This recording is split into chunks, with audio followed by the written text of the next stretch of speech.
Hello everyone. In today's lecture, we are going to discuss the basics of web services.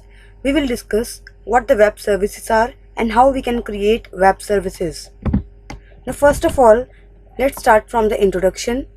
Many of today's mobile applications are personalized. That means today there are a number of mobile applications that are personalized according to the device. They are not useful if they can only access the data on the phone.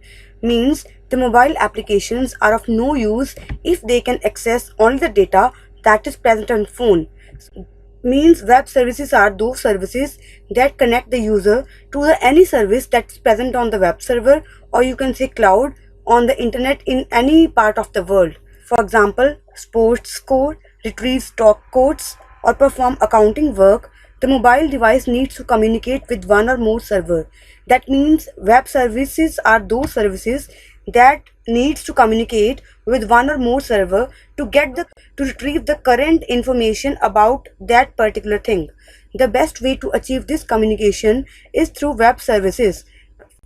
For example, if we are having weather forecasting app on our mobile, it gives us every update regarding the current weather conditions as it is connected to the web server. So that service is provided by the web service application. Now, what is a web service?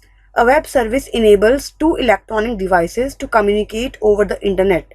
The World Wide Web Consortium W3C defines a web service as a software designed to support interoperable. Interoperable means if the two devices are capable of communicating with each other, that means that devices are interoperable. So what W3C defines web service as? W3C defines web service as a software which is used to support the interoperable machine-to-machine interaction over the network.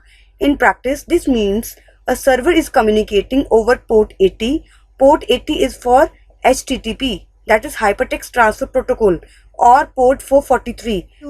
Whenever you use HTTP to connect to the web server, the 443 port gets activated in the plain text to the client. Other methods of communication are, means beside the use of web service, we can use another methods of communication also, that are RPC, remote procedure call, distributed component object model, that is DCOM, and CORBA, common object request broker architecture. But these architectures have the limitation of that they follow the format in which they are designed. These methods of communicate don't work well through the internet due to firewall and the data format they use. Typically, their data formats are specific to whatever tool created the service, and it becomes a significant challenge to have a Java application to read data from a .NET or C++ application. So these methods of communication, that are RPC, DCOM, and CORBA, have the limitations on another platforms. Now, what are the advantages of web services? The web services provides us the advantage of ease of access. That means we can access them easily.